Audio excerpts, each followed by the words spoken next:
Om Shanti. Good morning.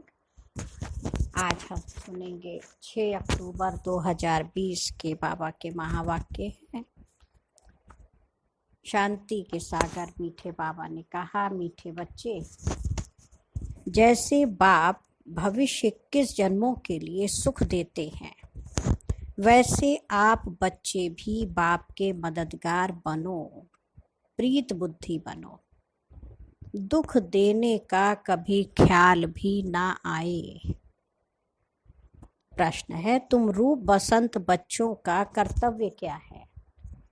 तुम्हें बाप की कौन सी शिक्षाएं मिली हुई हैं?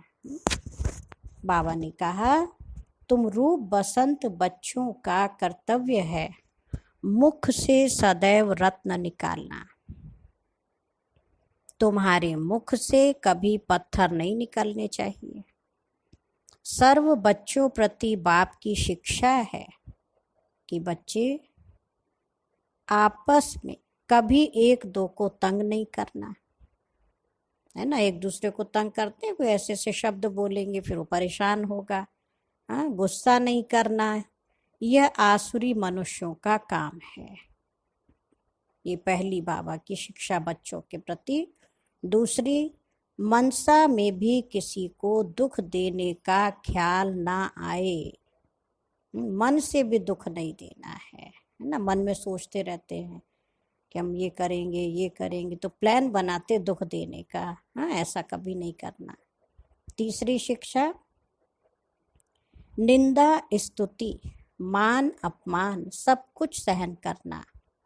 अगर कोई कुछ बोलता है तो शांत रहना, हाथ में ला नहीं उठाना। कायदा हमें अपने हाथ में नहीं लेना। हमारे बड़े बैठे, बाबा कहते उनको सुनाओ। और आज का गीत है, तू प्यार का सागर है, तेरी एक बूंद के प्यासे हम। ओम शांति। ज्ञान और अज्ञान, तुम बच्चों में अभी ज्ञान है। भक्त लोग महिमा किसकी करते हैं, और तुम बच्चे जो यहाँ बैठे हो, तुम किसकी महिमा सुनते हो? रात दिन का फर्क है ना। वो तो ऐसे ही सिर्फ महिमा गाते रहते हैं। इतना प्यार नहीं है क्योंकि पहचान नहीं है। तुमको बाप ने पहचान दी है, मैं प्यार का सागर हूँ और तुमको प्यार का सागर बना रहा हूँ। बाप प्यार का सागर कितना सबको प्यारा लगता है। वहाँ भी सब एक दो को प्यार करते हैं। सत्युग में कितना प्यार होगा। यह तुम यहाँ सीखते हो।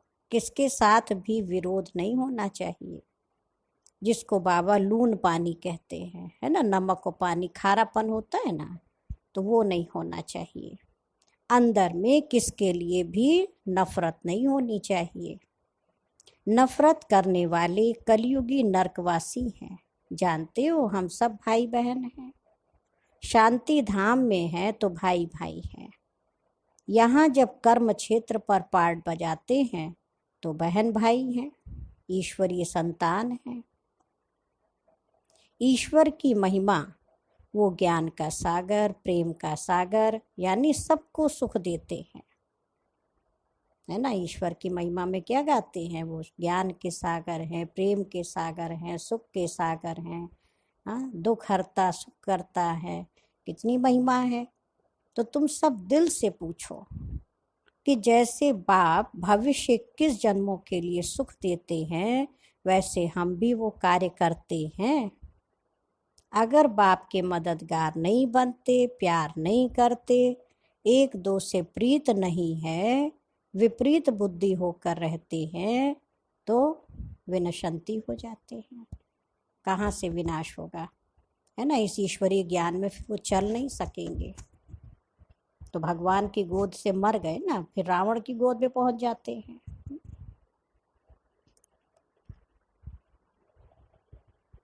विपरीत बुद्धि होना असुरों का काम है।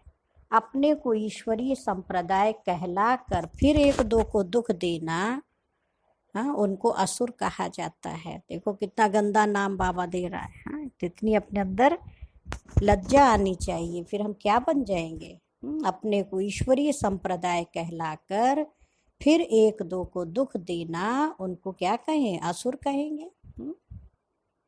तुम बच्चों को किसी को भी दुख नहीं देना है, क्यों, तुम हो ही दुख हरता सुख करता बाप के बच्चे। हाँ, बाप आया सबके दुख हरने के लिए, हम दुख देवे, बाबा कहते ख्याल में भी नहीं आना चाहिए। तो दुख देने का ख्याल भी कभी तुमको आना नहीं चाहिए। वो तो है ही आसुरी संप्रदाय, ना कि ईश्वरीय संप्रदाय। क्योंकि देह अभिमानी है ना, वह कभी याद की यात्रा में रह ना सके। हाँ, दुनिया वाले याद थोड़ी कर सकते हैं, दुनिया वाले तो ऐसे भी हाँ भगवान को पहचानते ही नहीं है, परिचय नहीं है, तो याद भी कैसे करेंगे। वह कभी याद की यात्रा में रह न सके। याद की यात्रा बिगर कल्याण होना नहीं है। वर्षा देने वाले बाप को तो जरूर याद करना है, तो विकर्म विनाश होंगे। आधा कल्प तो एक दो को दुख देते आए हो, एक दो में लड़ते तंग करते रहते हैं। वह आसुरी संप्रदाय में गिने जाते हैं। भल पुरुषार्थी हैं तो भी कब तक दुख देते रहेंगे। हाँ, कहते अभी पुरुषार्थ कर रहे हैं, ठीक हो जाएगा। बाबा कह रहे आखिर कब तक दुख देते रहोगे अगले को। इसलिए बाबा ने कहा बच्चे अपना चार्ट रखो। चार्ट रखने से मालूम पड़ेगा हमारा रजिस्टर सुधरता जाता है या वही आसुरी चलन है। बाबा सदैव कहते कभी किसको दुख नहीं दो। निंदा स्तुति मान अपमान ठंडी गर्मी सब सहन करना है। कोई ने कुछ कहा तो शांत रहना चाहिए। ऐसे नहीं कि उनके लिए दो वचन और कह देना, का उन्होंने कहा था हमने भी कह दिया। कोई किसको दुख देते हैं तो उनको बाप समझाएंगे ना, बच्चे बच्चे को कह नहीं सकते हैं। हाँ, घर में भी बच्चे बच्चे आपस में एक दूसरे को समझाएं तो वहाँ भी लड़ाई होने लगती है। तो बाबा कह रहे तुम अपने आपस में नहीं कहो, बाप समझाएंगे। हाँ, बड़े बैठे हैं। अपने हाथ में कभी ला नहीं लेना। कुछ भी बात है तो बाप के पास आना चाहिए। गवर्नमेंट का भी कायदा है, कोई एक दो को घूंसा नहीं मार सकते, कंप्लेन कर सकते हैं।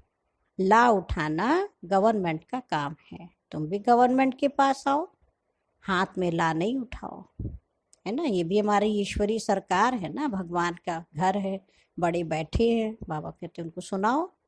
बाबा ने कहा हमेशा समझो शिव बाबा सुनाते हैं, है ना। तुम्हें हाँ ला नहीं हाथ में उठाना है, ये तो है ही अपना घर। इसलिए बाबा कहते रोज कचहरी करो। पहले जब बाबा साकार में थे तो रात को 9 से 10 कचहरी होती थी, है ना। बाबा सब बच्चों को बिठाते थे, फिर बाबा पूछते थे किसने क्या क्या गलती की है तो आओ सभा में सुनाओ, है ना। तो उससे क्या होता था, सुधार होता था, उसको खुद रियलाइज होता था हाँ मैंने गलत किया। कई बार नहीं बताते थे, बच्चे थे आखिर, तो छिपा लेते थे। तो बाबा के अच्छा किसी ने देखा हो किसी को गलती करते वो सुनाओ, तो फिर सुनाते थे। तो बाबा फिर बुलाता था, बच्चे ऐसे नहीं करना चाहिए, है ना। छोटी छोटी बातों की भी बाबा बच्चों को सावधानी देते थे कि बच्चे आज ये छोटी बात है कल बड़ी हो जाएगी। तो उसको बाबा नाम देता था कचहरी, है ना, क्योंकि घर की बात है। तो ये भी समझते नहीं, शिव बाबा ऑर्डर करते हैं। बाबा ने कहा है हमेशा समझो शिव बाबा सुनाते हैं, ऐसे मत समझो ब्रह्मा सुनाते हैं। हमेशा शिव बाबा ही समझो तो उनकी याद रहेगी। यह शिव बाबा ने रथ लिया है तुमको ज्ञान सुनाने के लिए। सतो प्रधान बनने का रास्ता बाप समझा रहे हैं, वह है गुप्त और तुम हो प्रत्यक्ष, है ना। शिव बाबा भी गुप्त है, सतयुग भी गुप्त है। जो भी डायरेक्शन निकले, बाबा ने कहा जो भी डायरेक्शन निकलते हैं समझो शिव बाबा के हैं तो तुम सेफ रहेंगे। हाँ, भले दादियों ने कहा, बड़ी बहनों ने कहा, हाँ अभी तो हमारे आगे बड़ी बहनें ही हैं, हाँ दादियाँ हैं। बाबा कहते तुम हमेशा समझो कि शिव बाबा कहते तो तुम सेफ रहेंगे।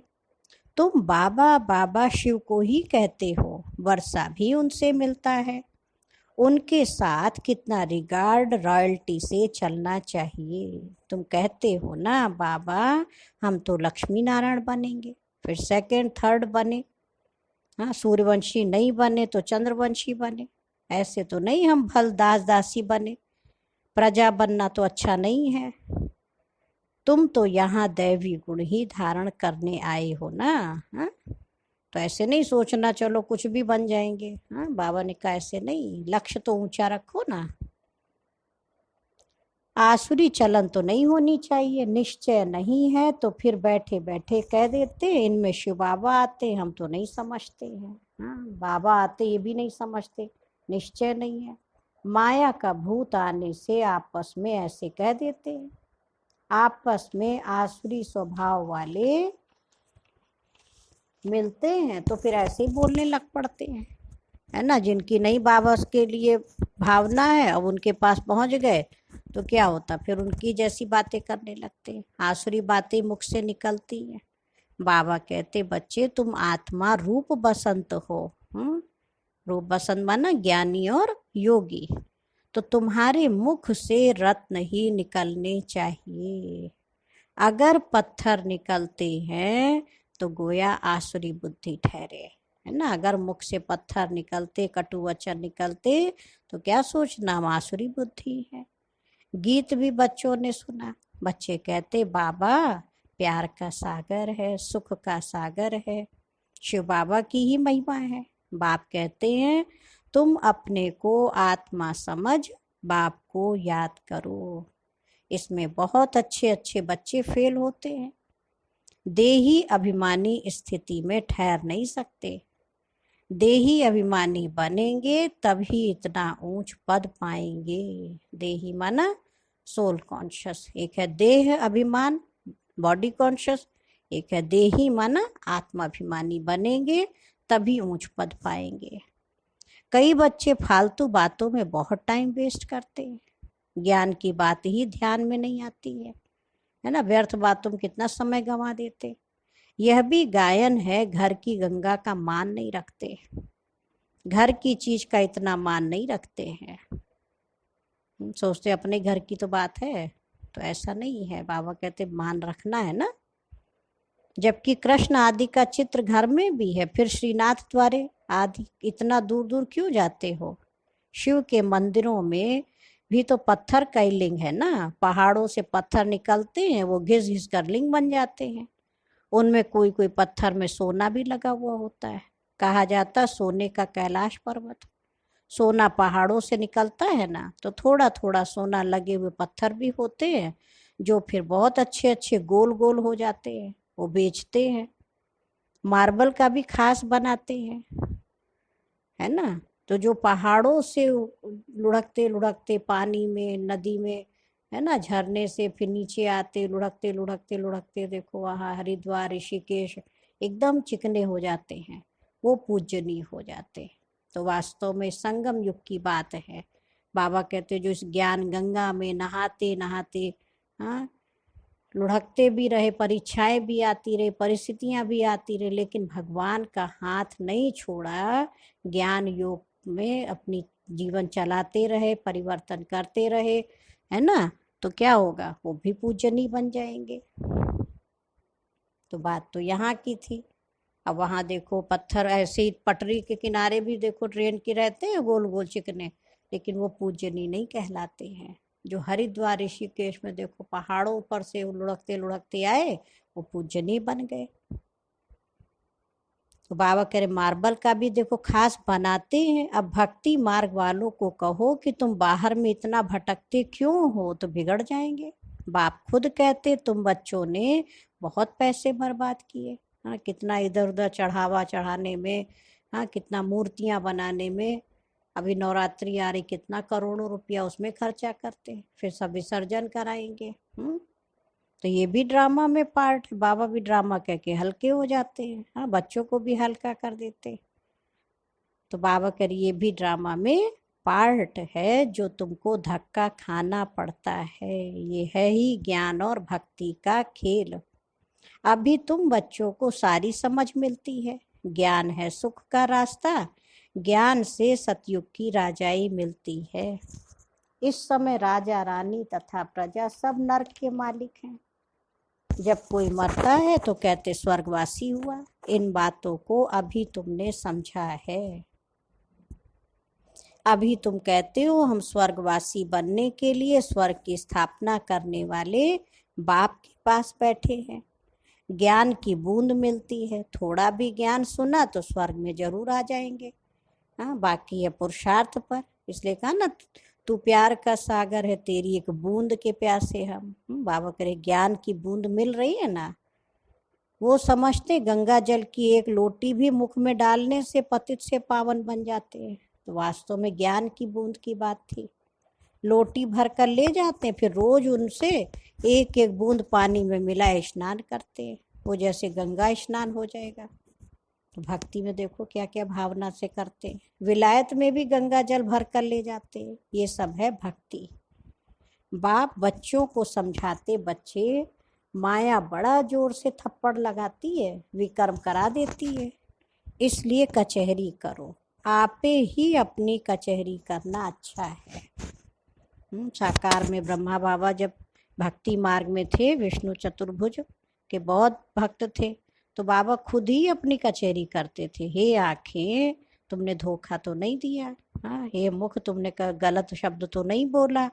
तो एक एक इंद्रिय का बाबा दरबार लगाते थे, और फिर जो गड़बड़ करती थी तो खुद को खुद ही चमाट मारते थे, तुमने क्यों गड़बड़ किया है, तुमको ऐसे नहीं करना है।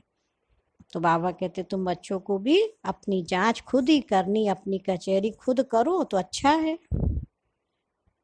ना। अपने आप को खुद ही सुधारना पड़ेगा, दूसरा हमको सुधार नहीं सकता है ना। कोई दूसरा किसी को कहे तो बुरा भी लग जाता है, फिर जवाब भी देने लगते उल्टा है। इसलिए बाबा कहते अपना सुधार, अपना परिवर्तन स्वयं करो। बाप श्रीमत देते है ना, तुम अपने को आप ही राज तिलक देते हो तो अपनी जांच करनी है। तमो प्रधान से सतो प्रधान बनना है। बाप श्रीमत देते हैं, बच्चे ऐसे ऐसे करो, दैवी गुण धारण करो, जो करेंगे वो पाएंगे। तुम्हारे तो खुशी में रोमांच खड़े हो जाने चाहिए। बेहद का बाप मिला है, उनकी सर्विस में मददगार बनना है। अंधों की लाठी बनना है, जितना जास्ती बनेंगे उतना अपना ही कल्याण होगा। बाबा को तो घड़ी घड़ी याद करना है। निष्ठा में एक जगह बैठने की बात नहीं है ना। कहीं बैठ जाते, घंटों योग में बैठे हुए हैं और सारे काम रुक जाते हैं। तो बाबा कह रहे ऐसा कोई जरूरी नहीं कि निष्ठा में एक जगह बैठ जाओ, चलते फिरते याद करना है। ट्रेन में भी तुम सर्विस कर सकते हो। हाँ, कल भी बाबा ने कहा एक डिब्बे में बैठ जाओ, फिर दूसरे डिब्बे में जाओ, सेवा करते रहो। तुम कोई को भी समझा सकते हो कि ऊंच ते ऊंच कौन है, उनको याद करो, वर्षा उनसे ही मिलेगा। आत्मा को बाप से बेहद का वर्षा मिलता है। कोई दान पुण्य करने से राजा के पास जन्म लेते हैं, सो भी अल्पकाल के लिए, सदा तो राजा नहीं बन सकते। तो बाप कहते यहाँ तो 21 जन्मों की गारंटी है, वहाँ ये पता नहीं पड़ेगा कि हम बेहद के बाप से ये वर्षा ले आए हैं। सतयुग में तो नहीं मालूम होगा कितनी ऊंची प्रॉपर्टी कैसे मिल गई। यह ज्ञान इस समय तुमको मिलता है तो कितना अच्छी रीति पुरुषार्थ करना चाहिए। पुरुषार्थ नहीं करते हैं तो गोया अपने पांव पर कुल्हाड़ा मारते हैं। खुद मेहनत नहीं करते अपने आप से तो क्या होता है, अपने पांव पे खुद ही कुल्हाड़ी मार रहे हैं, अपना नुकसान करते हैं। चार्ट लिखते रहो तो डर रहेगा। कोई लिखते भी हैं, बाबा देखेंगे तो क्या कहेंगे। चाल चलन में बहुत फर्क रहता है। तो बाप कहते बच्चे गफलत छोड़ो, नहीं तो बहुत पछताना पड़ेगा। अपने पुरुषार्थ का फिर पिछाड़ी में साक्षात्कार जरूर होगा, फिर बहुत रोना पड़ेगा। क्या कल्प कल्प यही वर्षा मिलेगा? दास दासी जाकर बनेंगे। आगे तो ध्यान में जाकर सुनाते थे फलानी दासी है, ये है ना। जब दादियाँ सब उसमें थी, 14 वर्ष भट्टी का प्रोग्राम बाबा ने रखा था तपस्या का, तो बहनें जाती थी, देख के आती थी, फिर सुनाती थी, ये दासी थी, वो रानी थी, है ना। तो फिर क्या हुआ, जिसको उसने साक्षात्कार में देखा दासी थी, तो उसको बड़ा अंदर से हीन भावना लगती थी, लेकिन वो फिर लगन से पुरुषार्थ करने लगती थी वो नंबर 1 बन जाए। और जिसको का ये महारानी ड्रेस में थी, बहुत सुंदर थी, तो वो ढीली हो जाती थी, कब तो बन ही गए। तो बाबा ने फिर ऐसा फिर साक्षात्कार का पार्टी बंद कर दिया है ना, क्योंकि उसका पुरुषार्थ रुक गया। तो सोचती थी अब तो परफेक्ट हो गए। और जिसको दासी देखा तो वो बेचारी हीन भावना लगती थी, तो उसको लगता था देखो सब मेरे को कैसे देख रहे, किस नज़र से देख रहे हैं। तो वो बहुत मेहनत करती थी, तो बाबा ने बंद करा दिया। बाबा ने कहा पिछाड़ी में फिर तुम बच्चों को साक्षात्कार होंगे, अंत समय जब दुनिया में हाहाकार होगा, तो बाबा कहते उस समय फिर बच्चों को दिखाऊंगा, हाँ तुम क्या बनेंगे, क्या पुरुषार्थ किया। साक्षात्कार बिगर सजा कैसे मिल सकती, कायदा ही नहीं है। बच्चों को युक्तियां भी बहुत समझाई जाती हैं। तुम अपने पति को बोलो, बाबा कहते बच्चे काम महाशत्रु है, इन पर जीत पहनो, माया जीते जगत जीत बनो। अब हम स्वर्ग के मालिक बने या तुम्हारे कारण अपवित्र बन नरक में जाए। बाबा करे बहुत प्यार नम्रता से समझाओ पति को, हाँ मुझे नरक में क्यों ढकेलते हो। ऐसी बहुत बच्चियां हैं, समझाते समझाते आखिर पति को ले आती हैं। फिर पति कहता है कि ये तो हमारी गुरु है, इसने हमको बहुत अच्छा रास्ता बताया। बाबा के आगे चरणों में आए गिरते हैं। कभी जीत कभी हार भी होती है ना। कभी तो माताएं बहनें जीत जाती हैं अपनी समझानी बाबा की देके, और कभी कभी नहीं भी हो पाता है। तो बच्चों को बहुत बहुत मीठा बनना है, स्वभाव मीठा बनाओ, कड़वा नहीं बनना है। जो सर्विस करेंगे बाबा को वही प्यारे लगेंगे। भगवान बाप आए ही हैं बच्चों के पास, उनकी श्रीमत पर चलना पड़े। श्रीमत पर नहीं चलते हैं तो तूफान लगने से गिर पड़ते हैं। ऐसे भी हैं, वो क्या काम के होंगे, हाँ? जो गिर पड़ते हैं, कहना नहीं मानते, वो किस काम के। ये पढ़ाई कोई कॉमन नहीं है। और सब सत्संगों आदि में तो है कन रस, जिससे अल्पकाल का सुख मिलता है।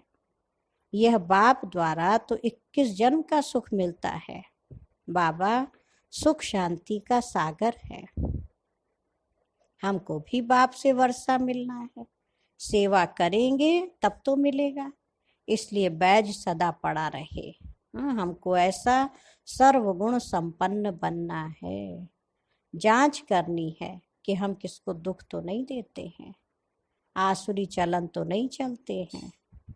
माया ऐसे काम कराती है बात मत पूछो। अच्छे अच्छे घर वाले भी बतलाते हैं, माया ने ये विकर्म करा दिया। कोई सच बताते, कोई सच भी नहीं बताते हैं, है ना। तो सच न बताने से 100 गुना फिर दंड पड़ जाता है। हाँ, बताएंगे तो कम से कम बाबा राय देगा, बच्चे ऐसे ऐसे करो। फिर वो आदत बढ़ती जाएगी। बाप को सुनाएंगे तो बाबा सावधान करेंगे। बाबा कहते पाप किया है तो रजिस्टर में लिखो और बता दो, तो तुम्हारे पाप आधा खलास हो जाएंगे। सुनाते नहीं है, छिपा लेंगे तो फिर करते ही रहेंगे, श्राप मिल जाता है। ना बतलाने से एक बार के बदले 100 बार करते रहेंगे। बाबा कितनी अच्छी राय देते हैं, परंतु कोई कोई को जरा भी असर नहीं होता है। बाबा क्या कह रहे हैं, अपनी तकदीर को जैसे लात मारते रहते हैं, बहुत बहुत नुकसान करते हैं। अंत में सबको साक्षात्कार होगा, यह बनेंगे। क्लास में ट्रांसफ़र होते हैं तो मार्क्स निकलती है ना, ट्रांसफ़र होने पहले रिजल्ट निकलती है। तुम भी अपने क्लास में जाते हो तो मार्क्स का पता पड़ेगा, फिर बहुत जार जार रोएंगे, फिर क्या कर सकेंगे। हाँ, स्कूल में भी बच्चे ने पढ़ाई नहीं पढ़ी और लास्ट में हाँ जब रिजल्ट मिला तो फेल हाथ में मिल गया रिजल्ट, तो उस समय क्या कर सकते। रो रो के उसका बुरा हाल होता, कई तो सुसाइड कर लेते, तो उस घड़ी कर क्या सकते, है ना। ऐसी भी पढ़ाई है। तो बाबा कह रहे फिर उस समय रोएंगे तो फिर पछताएंगे, फिर क्या कर सकेंगे। रिजल्ट तो निकल गई ना, जो तकदीर में था वो ले लिया। इसलिए बाप सब बच्चों को सावधान करते हैं। कर्मातीत अवस्था अभी हो न सके। कर्मातीत अवस्था हो जाए तो फिर शरीर छोड़ना पड़े। अभी कुछ न कुछ विकर्म रहे हुए हैं, हिसाब किताब है, इसलिए योग पूरा नहीं लगता है। अभी कोई भी नहीं कह सकते कि हम कर्मातीत अवस्था में हैं। नजदीक आने से फिर बहुत निशानियां दिखाई पड़ेंगी। सारा मदार तुम्हारी अवस्था पर और विनाश पर है। बाबा क्या कह रहे हैं? जैसी अवस्था होगी वैसी सब व्यवस्था मिलती जाएगी। हाँ, उसी आधार पे देखो नई सतयुगी दुनिया बनेगी और वैसे ही हमारा पद होगा। तो तुम्हारी पढ़ाई पूरी होने पर होगी तो फिर देखेंगे लड़ाई सिर पर खड़ी है ना। इसलिए बाबा कहते जल्दी जल्दी पढ़ो, जल्दी जल्दी पद पाओ। हाँ, पुरुषार्थ कर लो, और अभी नहीं तो कभी नहीं, समय नहीं है। इसलिए बाबा कहते बच्चे बहुत ध्यान रखो अपना। अच्छा क्या कहें, हाँ, मीठे मीठे सिक्की लधे बच्चों प्रति माता पिता बाप दादा का याद प्यार और गुड मॉर्निंग। रूहानी बाप की रूहानी बच्चों को नमस्ते। हम रूहानी बच्चों की रूहानी माता पिता बाप दादा को याद प्यार नमस्ते और गुड मॉर्निंग। शुक्रिया बाबा, शुक्रिया, बेहद दिल से प्यारे बाबा का शुक्रिया। अभी है धारणा के लिए मुख्य सार। फर्स्ट पॉइंट है, माया के वश होकर कोई भी आसुरी चलन नहीं चलनी है। अपनी चलन का रजिस्टर रखना है। ऐसा कोई कर्म नहीं करना है जो पश्चाताप करना पड़े। सेकंड पॉइंट है, बहुत बहुत नम्रता और प्यार से सेवा करनी है। नम्रता भी हो और प्यार भी हो, मीठा बनना है। मुख से आसुरी बोल नहीं निकालने हैं। संग की बहुत बहुत संभाल करनी है और श्रीमत पर चलते रहना है। आज का वरदान है, मनसा संकल्प व वृत्ति द्वारा श्रेष्ठ वाइब्रेशंस की खुशबू फैलाने वाले शिव शक्ति कंबाइंड भव। बाबा ने कहा जैसे आजकल स्थूल खुशबू के साधनों से गुलाब चंदन व भिन्न भिन्न प्रकार की खुशबू फैलाते हैं, ऐसे ऐसे इसेंस आते हैं खुशबू वाले, तो ऐसे आप शिव शक्ति कंबाइंड बनकर मनसा संकल्प व वृत्ति द्वारा सुख शांति प्रेम आनंद की खुशबू फैलाओ। बाबा कह रहे रोज अमृत बेले भिन्न भिन्न श्रेष्ठ वाइब्रेशन के फाउंटेन के माफिक आत्माओं के ऊपर गुलाबाशी डालो। जैसे फाउंटेन के नीचे खड़े हो जाते हैं ना, कोई फवारा उड़ रहा है, पानी है ना उसमें गिरता रहता है, तो ऐसे अपने आप को क्या समझना, हम सुख शांति प्रेम आनंद के फाउंटेन हैं और दूसरों पर फैला रहे हैं, गुलाबाशी डाल रहे हैं। सिर्फ संकल्प का ऑटोमेटिक स्विच ऑन करो तो विश्व में जो अशुद्ध वृत्तियों की बदबू है वह समाप्त हो जाएगी। और आज का स्लोगन है, सुखदाता द्वारा सुख का भंडार प्राप्त होना यही उनके प्यार की निशानी है। सुखदाता द्वारा सुख का भंडार प्राप्त होना, बाबा क्या दे रहा है, थोड़ा नहीं पूरा भंडारा भर के देता। तो ये है बाबा के प्यार की निशानी। और आज का अव्यक्त इशारे की पॉइंट है, 6 पॉइंट है, मैं मास्टर विश्व निर्माता हूँ। ये स्मृति स्वरूप में रहे तो निर्माणता का गुण सहज आ जाएगा, और जहाँ निर्माणता अर्थात सरलता नेचुरल रूप में रहेगी वहाँ अन्य गुण भी सहज ही आ जाएंगे। फिर कोई भी छोटी छोटी बातें बच्चों के खेल समान अनुभव होंगी।